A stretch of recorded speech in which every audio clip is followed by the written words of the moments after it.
എല്ലാവർക്കും നമസ്കാരം. ഞാൻ ഇപ്പോൾ നമ്മുടെ പ്രായരി കക്കോട്ടുകാവ് ഭഗവതി ക്ഷേത്രത്തിലാണ്. ഇത് മണിയാണല്ലോ ഫ്രണ്ട്. എന്താ നീ എന്ത് എന്റെ കല്യാണ തിരക്കിലാണ്. കല്യാണം എനിക്ക് പത്രിക ഒന്നും തന്നിട്ടില്ല. ക്ഷണമായിട്ട് കരുതണം. എന്റെ കല്യാണമാണ് ജനുവരി 4. ആറാട്ട് ഉത്സവത്തിന്റെ നോട്ടീസാ പത്രിക. ഇത് കല്യാണ പത്രിക തന്നെയാണ്. വെറൈറ്റി ആണുള്ളത്. ഇതിപ്പോ ആറാട്ട് ഉത്സവത്തിന്റെ നോട്ടീസ് പോലെ ഉണ്ടല്ലോ. ഇതെന്ത് സംഭവം? ഇത് വരന് പുലർച്ചെ, അതായത് രാവിലെ 5:30 വരന് വിളിച്ചുണർത്തൽ, 6 ക്ഷേത്ര ദർശനം, 8 വരന് ഒരിക്കൽ, 10:30 വിവാഹ സംഘം പുറപ്പെടൽ, പിന്നെ താലികെട്ട്, കല്യാണ സദ്യ, രാത്രി 10:00 ചൈനീസ് വെടിക്കെട്ടൊക്കെ ഉണ്ട് കേട്ടോ. എന്താ സംഭവം? ഇങ്ങനെ ഒരു പത്രിക അടിക്കാനുണ്ടായ ഒരു കാരണം എന്ന് പറയാമോ? ആനയും ഉത്സവവും ആഘോഷങ്ങളൊക്കെ അത്രമേൽ പ്രിയപ്പെട്ടതാണ് എന്റെ ജീവിതത്തില്.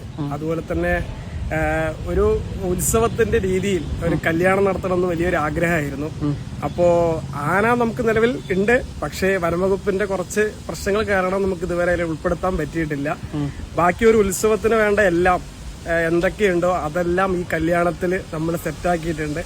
പഞ്ചവാദ്യം, പൂക്കാവടി, പ്രാചീന കലാരൂപങ്ങൾ, ബട്ടർഫ്ലൈ ഡാൻസ്, സിനിമാറ്റിക് ഡാൻസ്, ഫ്ലവേഴ്സിന്റെ കോമഡി ഉത്സവ പരിപാടി, അങ്ങനെ ഒരുപാട് പരിപാടികൾ ഈ കല്യാണത്തിൽ ഉൾപ്പെടുത്തിയിട്ടുണ്ട്. അതായത് മൊത്തത്തിലൊരു ഉത്സവം നടക്കുന്ന ഒരു പ്രതീതിയായിരിക്കും അല്ലേ? അതെ, ആ കല്യാണ പത്രിക ഉത്സവത്തിന്റെ ക്ഷേത്ര നോട്ടീസ് അടിച്ചിരിക്കുന്നതിന്റെ ടൈപ്പിലാണ് അടിച്ചിരിക്കുന്നത്. എനിക്ക് തോന്നുന്നു വേറെ ആരും ഇങ്ങനെ അടിച്ചതായിട്ട് എന്റെ അറിവിലില്ല.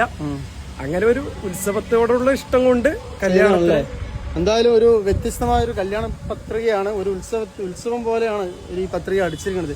മണികണ്ഠൻ ഫ്രണ്ട് കൂടെയാണ്, മനോരമയിലാണ് വർക്ക് ചെയ്യണത്. പണ്ട് മുതലേ ഒരു ഉത്സവപ്രേമിയാണ്, ആനപ്രേമിയാണ്. ആനമണി എന്നൊക്കെ പറയാറുണ്ട് ഞങ്ങൾ പലപ്പോഴും അല്ലേ? ഒരു ആനപ്രേമി കൂടിയാണ്, ഉത്സവപ്രേമി കൂടി ആയതുകൊണ്ടാണ് ഇത്തരത്തിലൊരു കല്യാണ പത്രിക അല്ലേ? അതെ അതെ അതെ. ആന കൂടി കൊണ്ടുവന്നാൽ കുറച്ചും കൂടി അടിപൊളിയായിരുന്നു. വനംവകുപ്പ് സഹായിക്കുകയാണെങ്കിൽ ആന കൂടി കല്യാണ മണ്ഡപത്തിൽ എത്തും. അപ്പൊ കല്യാണം എപ്പോഴാണ്? അതുകൂടി ഒന്ന് പറഞ്ഞു. ജനുവരി 4 ഞായറാഴ്ചയാണ് കല്യാണം. അപ്പോ എല്ലാവിധ ആശംസകളും നേരുന്നു.